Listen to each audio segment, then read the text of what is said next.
Today we're in Luke chapter 8, verses 40 to 56, and we come to what you might call a sandwich account. The bread for the sandwich involves a miracle that Jesus performed for a man named Jairus and his 12-year-old daughter who is dying. This account begins and ends with their story. But in between those two slices of bread is another account of a miracle where Jesus heals a woman from a chronic, devastating health concern. This sandwich account comes at the end of a series of miracle accounts that Luke has recounted to us to show us just how complete Jesus' authority is. In doing this, Luke's sequence is very deliberate. He's showing us Jesus has authority to master the wind and the waves, the wicked powers of legions of demons, and the wounds and illnesses that afflict us all. And in doing this, Luke is cueing us up to expect Jesus to do the impossible, to do more than we could ask or imagine. Luke's editorial drumbeat is clear. Nothing lies outside the reach of Jesus' authority, including our lives. Jesus has the authority to make faith demands that stretch us to give more than we want to give. But he also has the authority to work through our faith to do more than we could ever ask or imagine. And that's really today's sermon in a nutshell. Jesus asks more than we want to give, but always gives more than we ask. Luke is writing his gospel account to reinforce this to us, to show us that Jesus is Lord with authority, and that means we have to lay our whole life before him, give him everything, but in return, we gain everything more than we could ever dare to dream. Luke's writing for the same reason John wrote his gospel account. Remember what John said in John 20, verse 30, Jesus did many other signs in the presence of the disciples, which are not written in this book. But these are written so that you may believe that Jesus is the Christ, the Son of God, and that by believing you may have life in his name. As Paul says in Romans 10, faith comes by hearing, hearing by the word of God. These things are written to grow our faith, to develop our faith. Now, as you think about that, think about this for just a moment. How much faith did Jesus say a person needed in order to see his power work on their behalf? Well, remember what Jesus said in Matthew 17:20. Truly, I tell you, if you have faith as small as a mustard seed, you can say to this mountain, move from here to there, and it will move. Nothing will be impossible for you. Do we really believe those words? We're going to see those words of Jesus actually play themselves out for us in this account today. The woman with the chronic, debilitating health problem doesn't have very much faith at all. And as we will see, even the faith she has is suspect. It's not all that we would think it ought to be, but it's enough to move a mountain. It's enough to have Jesus bring healing and restoration to her. Jesus takes the little faith that she has and he stretches it, making her give more than she ever wanted to give. And in return, she gets more than she ever asked for. On the other hand, Jairus, the man with the dying 12-year-old daughter, he already seems to have a little deeper faith, a little more substantial faith. Faith maybe that would move a mountain. But that mountain's bigger than anything he could ever imagine. And Jesus will stretch his faith to give him more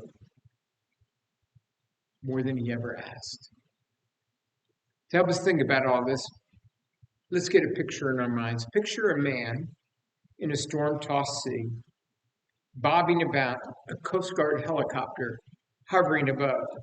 The rescuer lowers down a sling. As the man looks up at the helicopter, he is filled with fear and doubts. In his mind, he's thinking irrationally, what if I pull on this and I pull the helicopter down instead of it pulling me up? What if the winch fails? What if the cable breaks? What if the crew is inept and doesn't really know what they're doing and I end up all tangled up?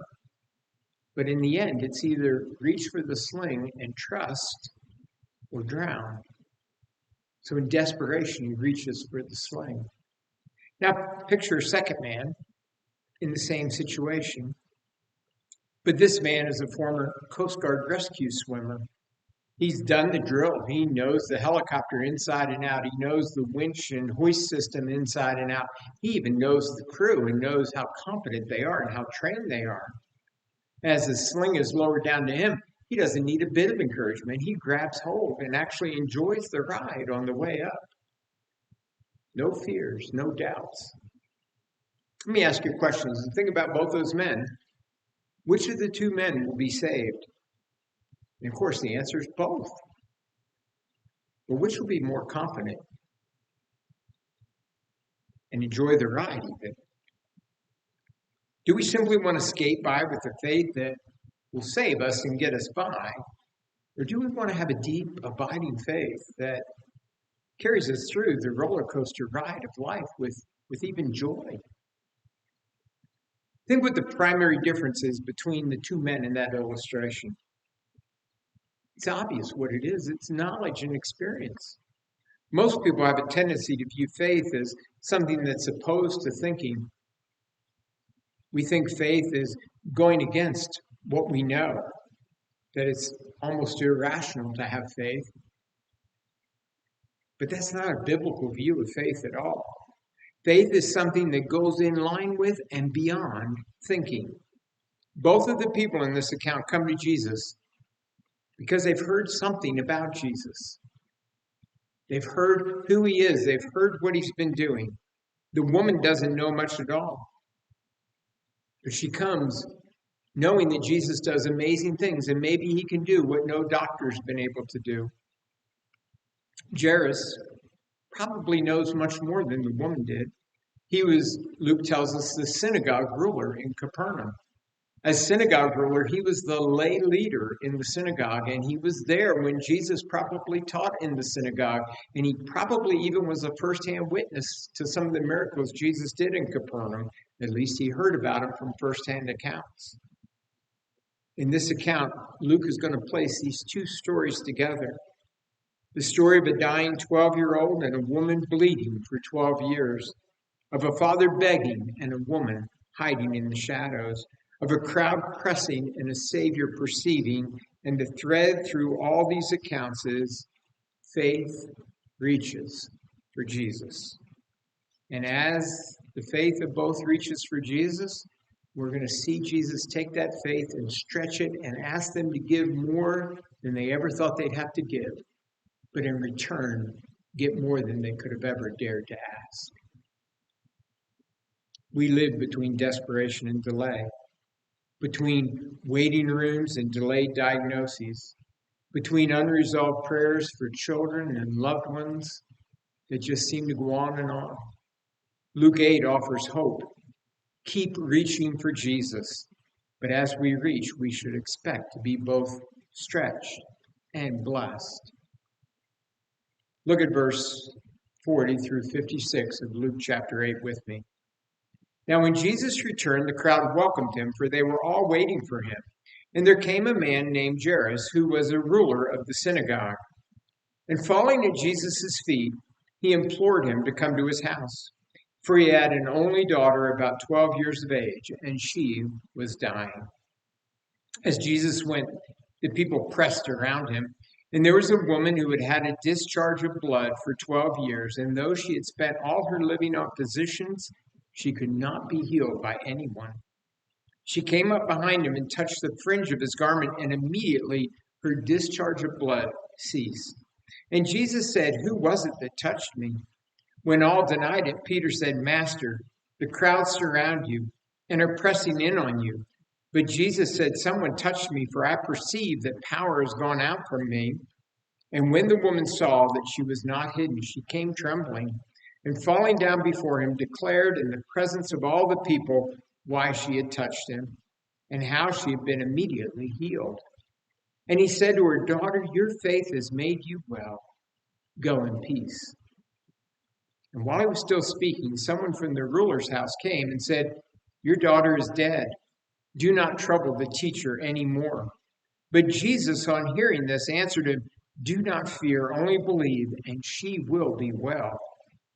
And when he came to the house, he allowed no one to enter with him except Peter and John and James and the father and mother of the child. And all were weeping and mourning for her. But he said, "Do not weep, for she is not dead, but sleeping." And they laughed at him, knowing that she was dead. But taking her by the hand, he called, saying, "Child, arise." And her spirit returned, and she got up at once, and he directed that something should be given her to eat. And her parents were amazed, and he charged them to tell no one what had happened.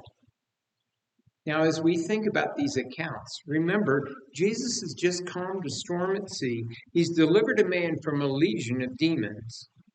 It's an amazing miracle. But rather than people falling at his feet and worshiping him, the people of the Gerasenes asked Jesus to leave. And now he returns to Galilee, and he's mobbed by the crowds that press in on him. In the crowd, there's a man named Jairus, whose 12-year-old daughter is in bed. She's dying. Life is slipping away quickly. Jairus pleads for Jesus to come and heal her. On the way, a woman reaches out and touches Jesus and is healed miraculously. But in the delay, as Jesus tries to figure out who touched him, word comes the little girl has now died. But that's not the end of the story. Jesus asks Jairus to continue to walk with him to the house. And as they arrive at this house of mourning, a miracle happens, and the account ends with these words, "Child, arise." Now, as you process all that, think about this. Think about this from our modern triage perspective of doing medicine, because it really feels backwards, right? This is like an ambulance stopping on the way to cure someone of a cold. A chronic case is being dealt with before an acute case. A little girl's lying there in an acute condition. She is dying. Aid has to come quickly. And the woman that delays Jesus has a chronic condition.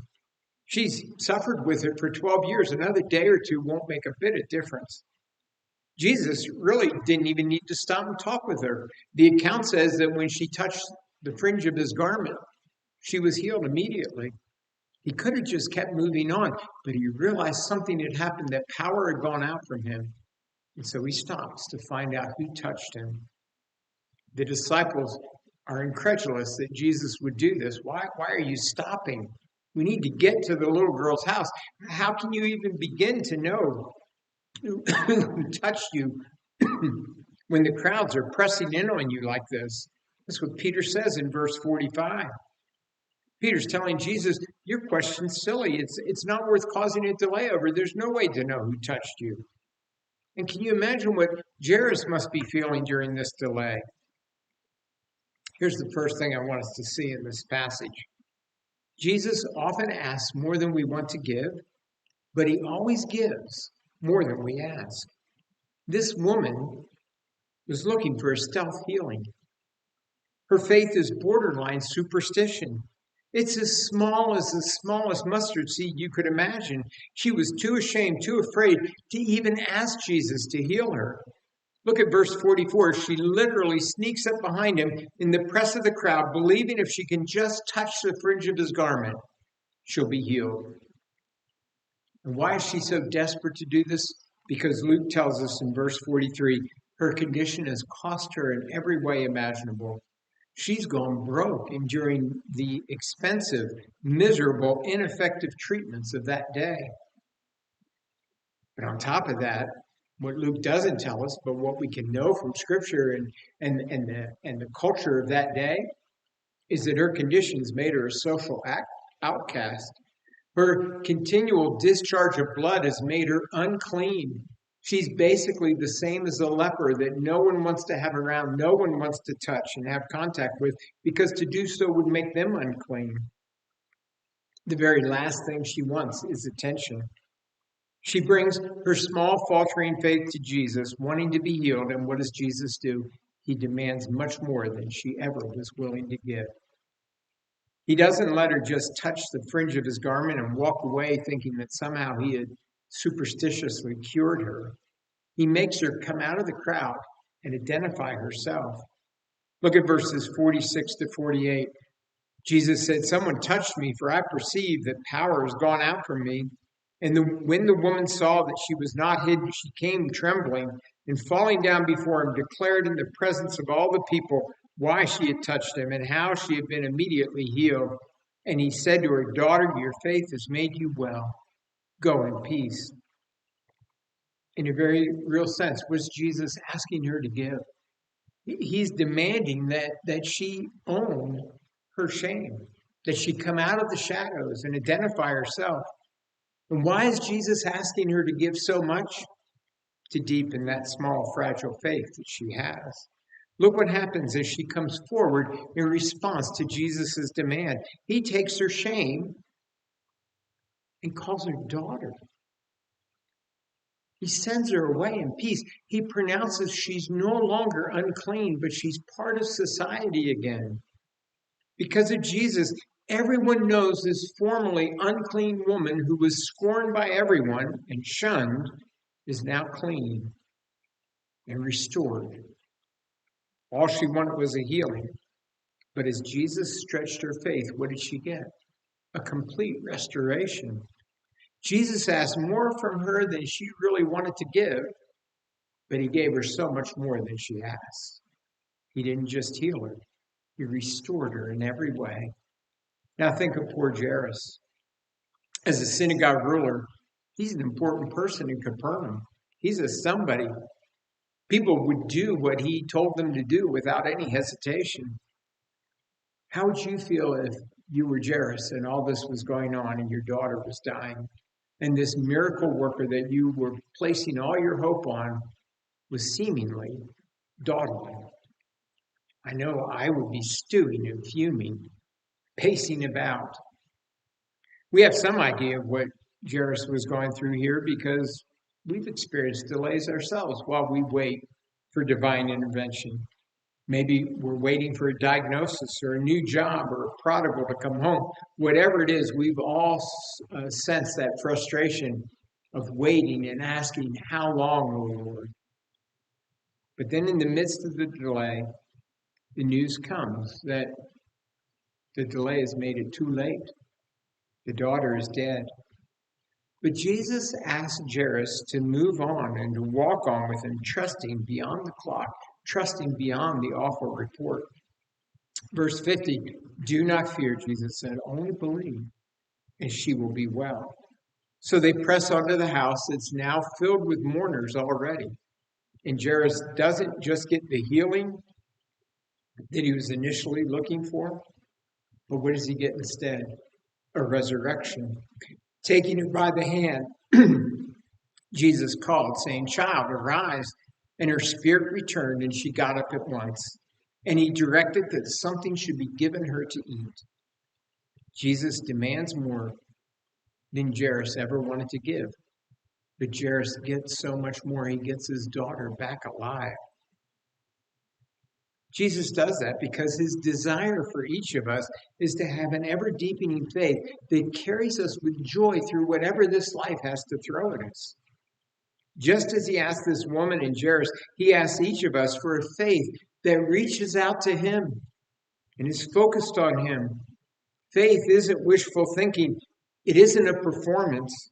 Faith is reaching in desperation for Jesus. And in response to that faith that reaches, what do we see Jesus do over and over again? Give grace upon grace. Like a hoist operator in the helicopter who says, "Just let go and trust the sling." Jesus asks each of us to do the same, to surrender. And then when we do that, he lifts us higher than we ever could imagine. How much we enjoy the ride? Well, that depends entirely on how deeply we trust Jesus. The only way we can have that ever-deepening trust in Jesus is for Jesus to put us in situations where we learn and grow, and our faith is stretched to show us that if we have Jesus, we really have all we need. If Jesus is able to do more than all we could ask or imagine, and if we call him Lord, recognizing his authority over our lives, why do we hold back when he asks for more? You already know the answer to that. It's because it's not really very easy for us to surrender our pride and reach out to Jesus in desperation, like this woman had to do. And it's not easy for us to wait on Jesus, like Jairus had to do. But both the surrender and the waiting seem very costly to us. Think about the surrender part first. Think again of that man in the water with very little faith. It's hard to let go of that piece of debris that you're finding security in that moment as you float. It's hard to let go of that debris to grab hold of the hoist. The debris you know seems safer than the hoist you don't. In our minds, we think if I let go of the debris and I grab hold of the hoist and the hoist fails, I'll have nothing. When Jesus asked us to stretch in faith, it's going to feel costly, like he's asking us to give more than we want to give. It involves us giving up something that we're clinging to in the moment for security. I've already mentioned this briefly, but for this woman to come out of hiding and own her shame, it's costly because her exposure has the potential to bring further shame to her. It was the ultimate social faux pas for someone unclean to touch someone who was clean. And that's what she's just done. And not only that, it wasn't just anyone that she touched. It was a man who was a holy man, a man who was more holy than she could ever begin to imagine. When we become unclean by sin, our normal reaction is to do what? Shrink back and hide in the shadows. It happens to people all the time. I can always tell when people are struggling with sin because the very first thing they do is withdraw from the body of believers, the church. We hide in the shadows because the cost of exposure seems too great. I don't want to be ashamed. I don't want to feel any more shame than I already feel. How many of us like to freely admit, it's me, I'm the problem, I did that, I made this mess, I own it. Now think of Jairus. Trusting Jesus, it's costing him too. It's costing him precious time. It's costing him his agenda. You can completely understand that his agenda was to get back home again to this dying daughter and family as quickly as possible with a remedy for what ailed her. Think what the delay seems to have cost Jairus. How does it feel to us when there's a delayed answer to our prayers and the suffering of a disease or financial distress or a broken relationship seems to go on, maybe even intensifying? How many of us endure that patiently thinking, the Master's got this, he's in control. And the reason why it's taking so long is he's working on a masterpiece in all of this. How do you feel when Jesus simply says to you, keep walking with me, even though the news from home says it's too late? It seems like all hope is gone.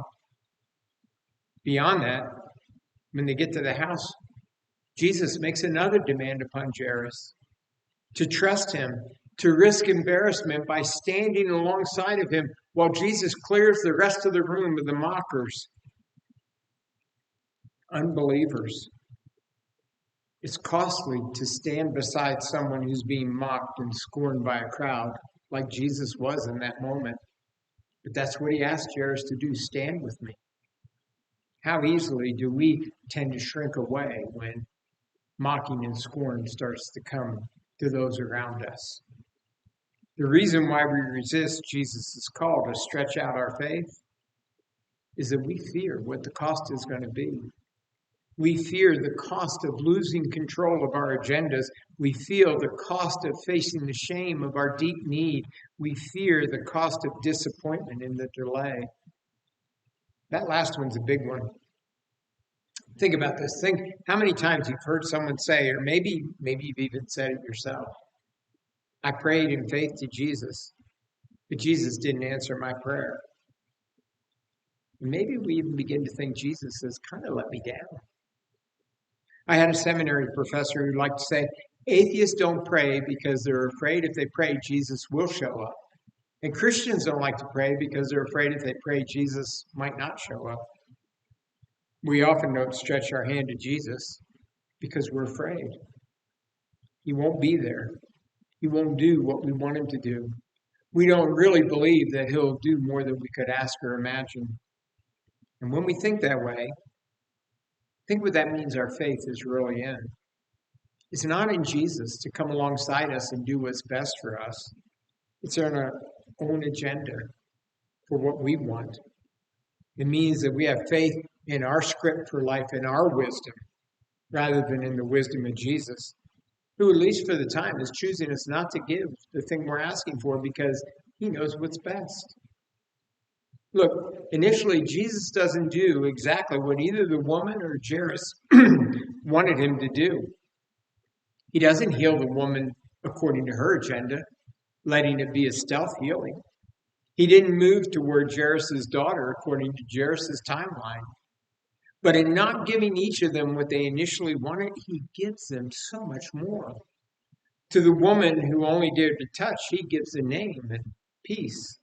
To Jairus, who asked for a healing, he gives a resurrection.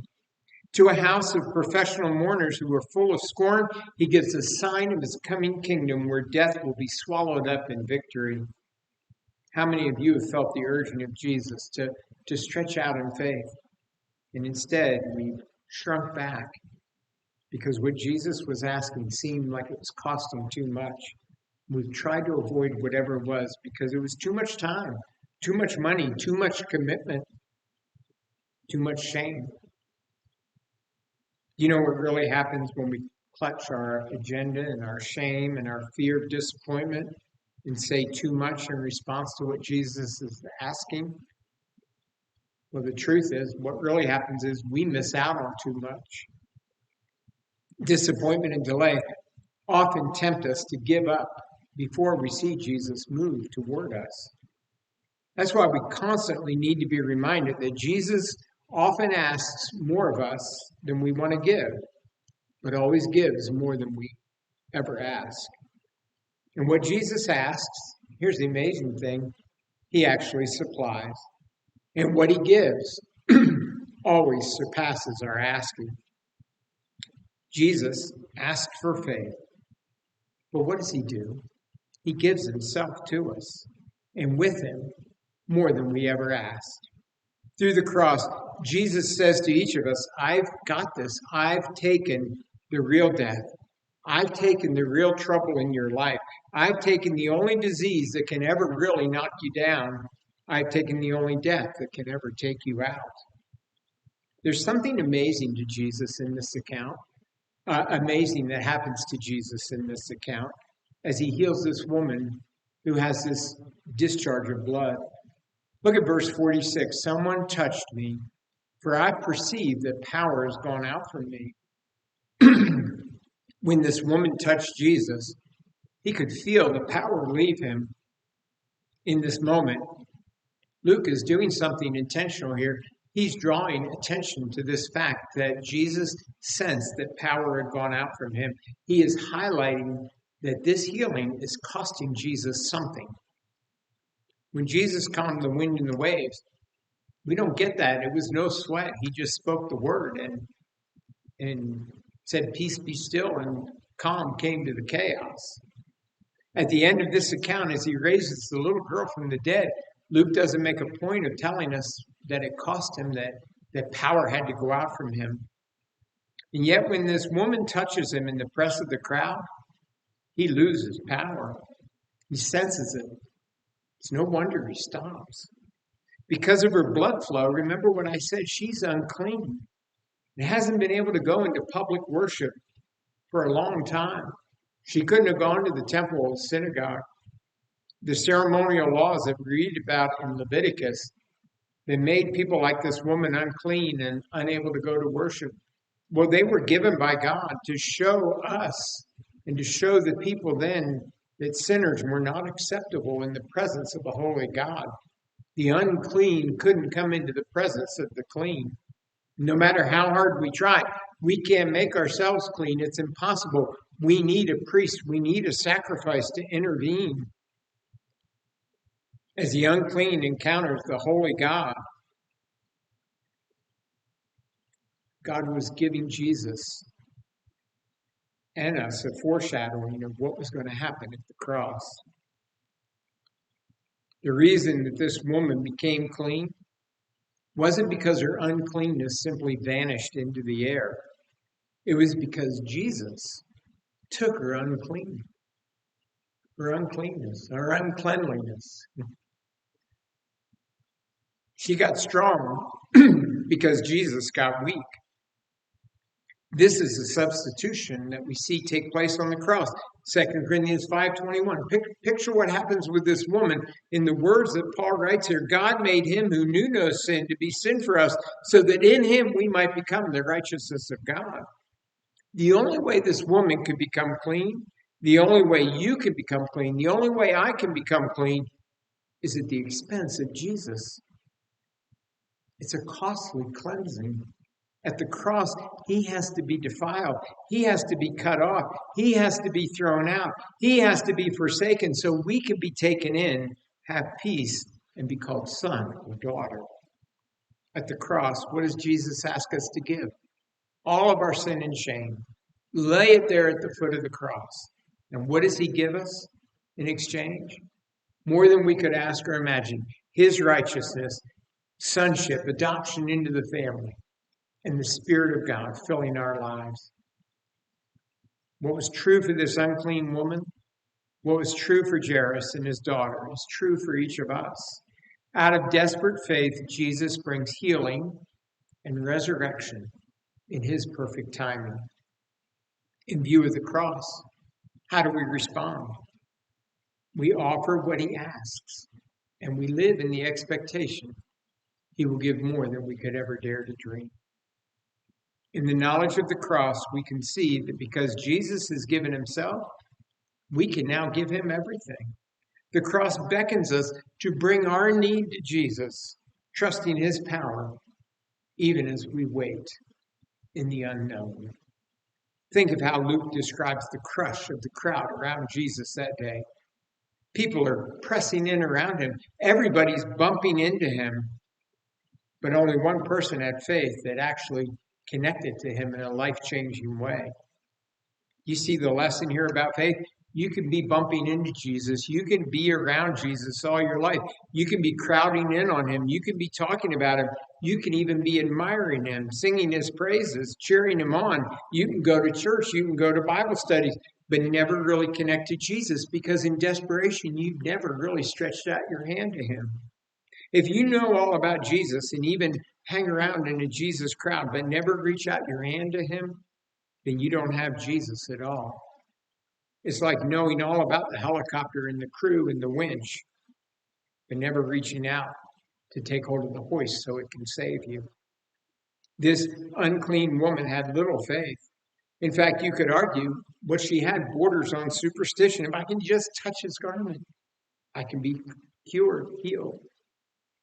She didn't really know how any of this worked, but she reached out in faith, in desperation, toward Jesus.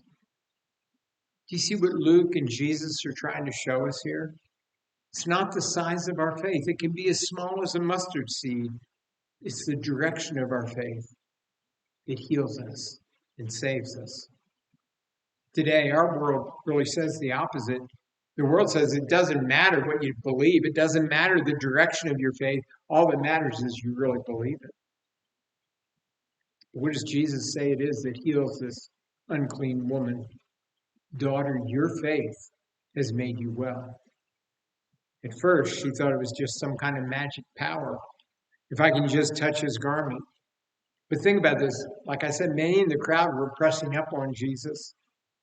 Nothing was changing in their lives. It was faith born in desperation that made her stretch her hand in the direction of Jesus, touch the fringe of his garment. She didn't simply bump into Jesus, press up on him. In desperation, she reached for him. Have you reached the point of hopelessness over your own uncleanliness before a holy God, so that you've reached in desperation to take hold of Jesus? If you're floating merrily along in a boat and a Coast Guard helicopter is hovering overhead, offering you the hoist to grab onto, you're not going to take hold of it. The boat's fine. But if your ship's gone down and you're desperate, you certainly will. My guess is there's some here in the room today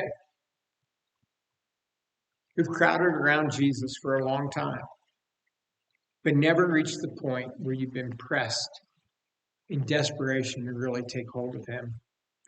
Your sin hasn't made that deep of an impression upon you.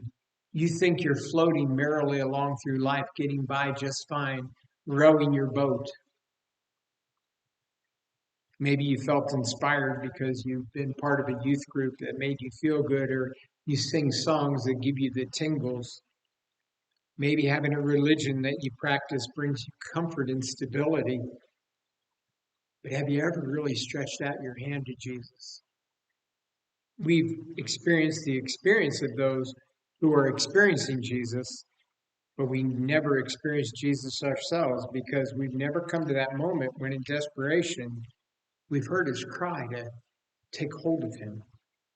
Don't you see in these two accounts, it was desperation that moved both the unclean woman and Jairus to seek Jesus.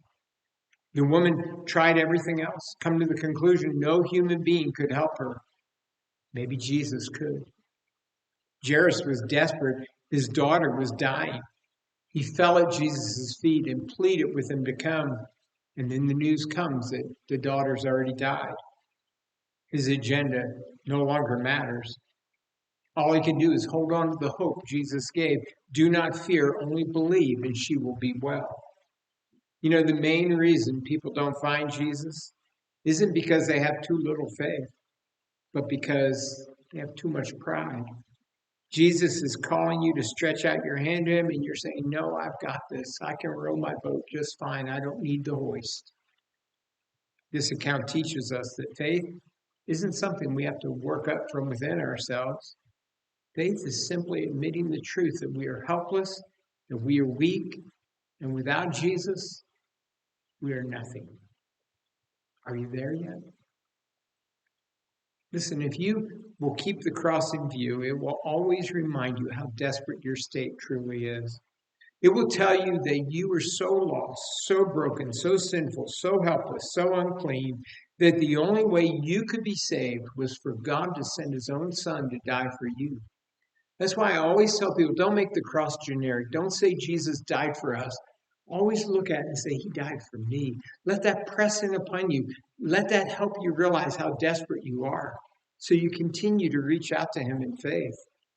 But the cross doesn't just inform us of our desperation, it also informs us of how deeply we are loved by God. That God would send his son to die for you, to die for me.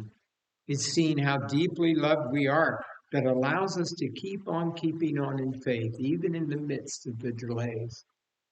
We're always reminded that God loves us and God's got this because God's already given us his son. The more you see how Jesus set his face like flint and went to Jerusalem to die there on the cross for you, the more you will reach out your hand in his direction and give him your agenda and walk with him praying your peace, your pace, your purpose. The more you see how Jesus bore all your shame at the cross for you, the more you will give him all your secrets, the more willing you'll be to lay your life open before him. And the more you look to the empty tomb and see the resurrected Jesus, the more you will be able to take to heart his admonition, do not fear, only believe, and all will be made well. Let's pray. Father, thank you for these accounts.